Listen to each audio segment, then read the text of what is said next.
Praise the Lord. ஆண்டவராகிய இயேசு கிறிஸ்துவின் இனிய நாமத்தினாலே இந்த நாளிலே கர்த்தருடைய வார்த்தை ஓசியா எழுதின தீர்க்கதரிசன புஸ்தகம் 14ஆம் அதிகாரம் 9வது வசனம்.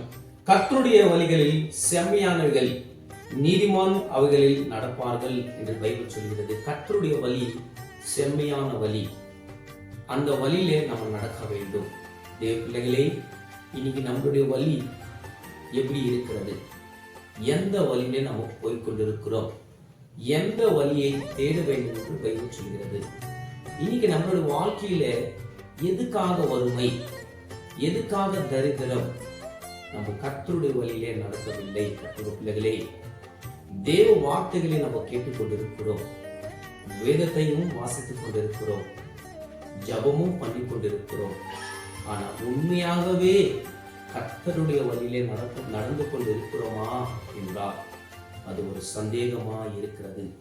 யாக்கோபு 1:22 சொல்கிறது, திரு வசனத்தை கேட்கிறது மட்டும் அல்ல, அது வசனத்தை பிரகாரமா நம்ம நடக்கிறவங்களாக இருக்க வேண்டும் என்று பைபிள் சொல்கிறது. இனி கர்த்தருடைய வழியை நீ தேடுகிற மகனாக மாற வேண்டும் என்று ஆண்டவர் உன்னோடு பேசிக் கொண்டிருக்கிறார். எது வரைக்கும் உலகம் பாவம் என்று ஓடிக்கொண்டிருப்ப? உன் வாழ்க்கையில நன்மையான ஆசீர்வாதம் எதுக்காக வரவில்லை? கர்த்தருடைய வழியிலே நீ நடக்கல. இன்னைக்கு உங்க வாழ்க்கை கர்த்தர் கரத்துல ஒப்பு கொடுத்து, ஆண்டவரே இனிமேல் உன்னோட வழியில நான் நடக்கிறேன் என்று உங்க வாழ்க்கையை ஒப்பு கொடுத்து அவருடைய வழியில் நீங்க நடந்து பாருங்க. தேவனுடைய ஆசீர்வாதத்தை நீங்கள் கண்டிப்பாக நீங்கள் பெற்றுக்கொள்ள முடியும்.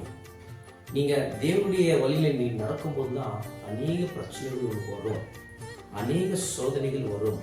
ஆனாலும் அது கடந்து நீ போகும்போது மேன்மையான ஆசீர்வாதத்தை நீ பார்க்க முடியும்.